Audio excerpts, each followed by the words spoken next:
Rabotai, Chanukah Sameach.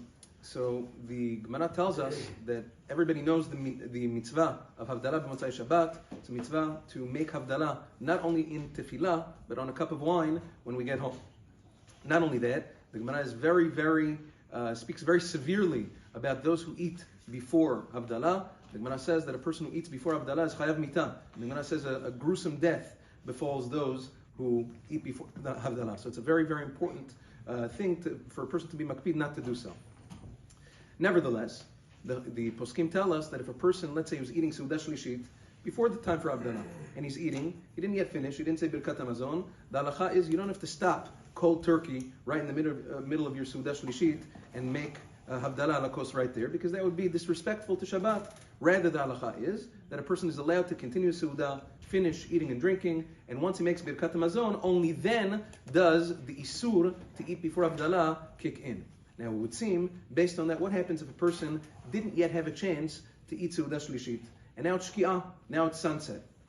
Sunset hits, and now you have a problem. How are you going to eat Seudah Shlishit if now, once it's sunset, now it might be time for Havdalah? So if that's the case, how are you starting Seudah Shlishit? You're in the Isur of eating before Havdalah, so what should you do? Nevertheless, Maran Tzemach Bracha quotes the opinion of the Taz and other poskim who say that according to Maran HaShulchan Aruch, the Isur for eating before Havdalah only kicks in at the proper time for Havdalah. You can't make Havdalah at Shki'ah. You have to wait. It's still too early. You have to wait until at least Tzete Kochavim, which is 13.5 minutes, Zmaniyot, 13.5 seasonal minutes after Shki'ah.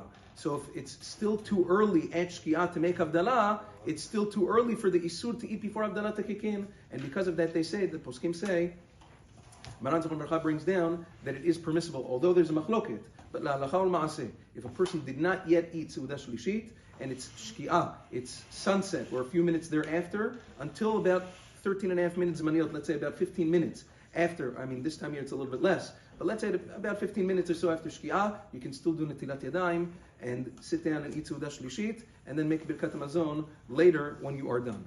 However, once Tzete Kochavim hits, once the 13.5 minutes Zmaniyot after Shki'at HaChama hits, and you haven't yet done Seudah Shlishit, then you lost it.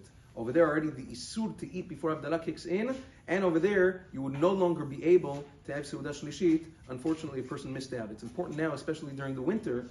Sometimes people cut it very, very close with Mincha, and now by the time they're done Mincha, forget about Shki'ah, it's a few minutes thereafter, so you have to be very careful about these things, because like we said before, eating before Havdalah, when the time for Havdalah comes, is a very, very severe prohibition. Yom Tov.